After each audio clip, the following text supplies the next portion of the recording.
बिस्मिल्लाहिर्रहमानिर्रहीम। अस्सलामुअलैकुम students, hope you all are fine. आज हम लोग पढ़ेंगे वाक़फ़ियत आमा का 11वां बाब ट्रैफिक के कवानीन का सवाल नंबर 1।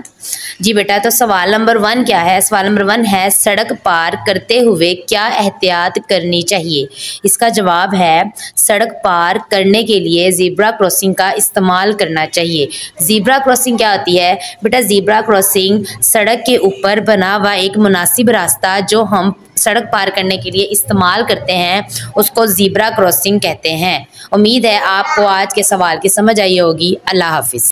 बिस्मिल्लाहिर्रहमानिर्रहीम। अस्सलामुअलैकुम स्टूडेंट्स, आज हम लोग पढ़ेंगे वाक़फ़ियत आमा का 12वां बाब दूसरों की मदद करना का सवाल नंबर 1। इश्तराक से क्या मुराद है? जी बेटा, इश्तराक से मुराद एक दूसरे के साथ मिलकर खाना और खेलना इश्तराक कहलाता है।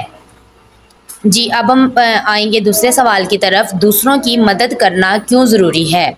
दूसरों की मदद करने से आपस में प्यार और सलूक बढ़ता है। उम्मीद है आपको आज के लेक्चर की समझ आई होगी। अल्लाह हाफ़िज़।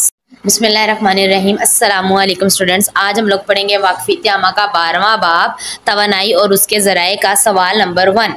सवाल नंबर 1 है जी कि तवानाई से क्या मुराद है, इसकी मिसालें दे। किसी जिस्म में काम करने की सलाहियत को तवानाई कहते हैं। तवानाई बेटा क्या होती है? एक तरह से ताकत होती है, एनर्जी होती है जो हमें किसी भी काम को करने के लिए उसकी ज़रूरत होती है, जैसे कि खाना खाने से लेकर पढ़ने और खेलने तक हर काम के लिए तवानाई की ज़रूरत होती है। दूसरा सवाल है कि तवानाई हासिल करने के 3 कुदरती ज़राए के नाम लिखें।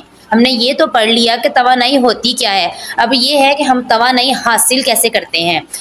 तवानाई हम लोग 3 तरह से हासिल कर सकते हैं: सूरज, बहता हुआ पानी, हवा। उम्मीद है आपको आज की वीडियो की समझ आई होगी। अल्लाह हाफ़िज़। बिस्मिल्लाहिर्रहमानिर्रहीम। अस्सलामुअलैकुम students, hope you all are fine. Today we are going to learn chapter number 7 earth and its resources की एक्सरसाइज। जी, क्वेश्चन नंबर 2 है define renewable resources. Those resources which can be replaced or used again and again are called renewable resources। जी बेटा, ऐसे resources या ऐसे ज़राए जो replace हो सकते हैं और बार बार इस्तेमाल हो सकते हैं, उसको हम कहते हैं renewable resources। एग्जाम्पल में है wind, solar energy etc। Question number 3, what supports life on the earth? Following factors supports life on the earth. बेटा, कुछ फैक्टर्स हैं जो ज़िंदगी को ज़मीन पे सपोर्ट करते हैं, जैसे कि water, oxygen, temperature, atmosphere, chemical elements, carbon, hydrogen, nitrogen, oxygen. जी बेटा, इन फैक्टर्स के बगैर ज़िंदगी पॉसिबल नहीं है। उम्मीद है आपको आज का लेक्चर समझ आई होगा। अल्लाह हाफ़िज़। अस्सलामुअलैकुम grade 5, hope you all are fine. Today we are going to learn chapter number 7 electricity and magnetism. इसका हम करेंगे क्वेश्चन नंबर 2। क्वेश्चन नंबर 3 है हमारे पास, what is an electrical appliances? Those devices that works with electricity are called electrical appliances. जी बेटा, ऐसी devices या ऐसी चीज़ें जो बिजली के बगैर नहीं चलती, बिजली के साथ ही चलती हैं, उनको हम लोग कहते हैं electrical appliances. For example fan, bulb, Motors etc। उम्मीद है आपको आज के लेक्चर की समझ आई होगी। अल्लाह हाफिज़। बिस्मिल्लाहिर्रहमानिर्रहीम। अस्सलामुअलैकुम, hope you all are fine. Today we are going to learn unit number 8 energy and its forms. Let's move to its exercise. Question number 2, define and explain the law of conservation of energy. Answer is the law of conservation of energy. Energy cannot be made nor it can be destroyed but it can change forms। जी बेटा, energy ना तो खुद बनाई जाती है, ना ही ये तबाह होती है, बल्कि ये अपनी शक्लें चेंज करती है। This fact is known as law of conservation of energy. जी बेटा, ये कंजर्वेशन ऑफ एनर्जी का लॉ है। इसकी एक्सप्लेनेशन कुछ इस तरह है। हमने एग्जांपल एक कंसीडर करनी है। Consider a swinging pendulum. हमारे पास एक पेंडुलम है जो कि मूवमेंट कर रहा है। At the highest point in its swings, it has no kinetic energy। जी बेटा, इसके हाईएस्ट पॉइंट पे इसकी जो काइनेटिक एनर्जी है वो बिल्कुल ज़ीरो है। The energy is all potential. जो हमारे पास एनर्जी है वो सारी क्या है? पोटेंशियल एनर्जी है।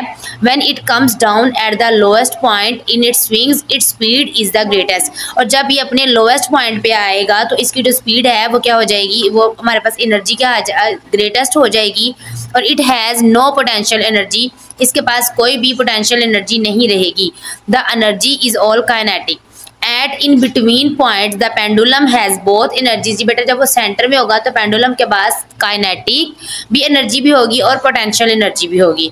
The pendulum change the form of energy but the total amount of energy remains constant. जी बेटा पेंडुलम क्या होगा, वो अपनी एनर्जी चेंज करेगा, कभी काइनेटिक तो कभी पोटेंशियल, लेकिन क्या होगा उसकी जो एनर्जी होगी वो कांस्टेंट रहेगी। जी तो यही साबित होता है law of conservation of energy में कि वो अपनी फॉर्म्स चेंज करता है, जबकि ना तो डिस्ट्रॉय होता है और ना ही मेड होता है। होप सो आपको लेक्चर की समझ आई होगी। अल्लाह हाफिज़। बिस्मिल्लाहिर्रहमानिर्रहीम। अस्सलामु अलैकुम। Hope you all are fine. Today we are going to learn chapter number 7 exercise changes and process around us. Let's move to the questions. Question number 3 is give an example to show that people change the environment. कोई ऐसी मिसाल बताएं जिसमें जो इंसान है वो हमारे माहौल को चेंज कर रहे हैं। People construct buildings and roads in this way they cause the environment to change. जो इंसान है वो क्या करते हैं, वो हमारे इर्द गिर्द इमारतें और सड़कें तमीर करते हैं, जिससे माहौल में क्या तब्दीली आ जाती है। Question number 4 is what is hydrogenation? The process in which hydrogen gas is passed through the vegetable oil to make it बनास्पति ghee is called hydrogenation। जी बेटा ये एक ऐसा प्रोसेस होता है जिसमें जो ऑयल होता है वो एक लिक्विड की फॉर्म में होता है और उसको हीट को पास करके उसको सॉलिड फॉर्म दी जाती है, जिसको हम हाइड्रोजिनेशन कहते हैं। What is plastic? A plastic is any material that can be molded into any form on heating। जी बेटा प्लास्टिक एक ऐसा मटेरियल है जिसको हीट देके हम उसको किसी भी शेप में शक्ल में डाल सकते हैं। होप सो आपको आज के लेक्चर की समझ आई होगी। अल्लाह हाफिज़। बिस्मिल्लाहिर्रहमानिर्रहीम। अस्सलामु अलैकुम students. Hope you all are fine. Today we are going to learn unit number 8 force and pressure. Let's move its exercise. Question number 2, how can a normal force be balanced? When sum of all forces acting on an object is 0, then a normal force be balanced. Question number 3 is does a car slowing down experience a balance force. जी बेटा एक car जो move कर रही है क्या उसमें balance force होती है? तो इसका आंसर है no. A car slowing down experience an unbalanced force because of frictional force. जी बेटा जो उसके ऊपर फोर्स लग रही होती है वो फ्रिक्शनल फोर्स होती है और फ्रिक्शनल फोर्स जो होती है वो कभी भी बैलेंस नहीं होती, इसलिए जो कार जब मूव करती है तो उसमें जो फोर्स होती है वो अनबैलेंस होती है।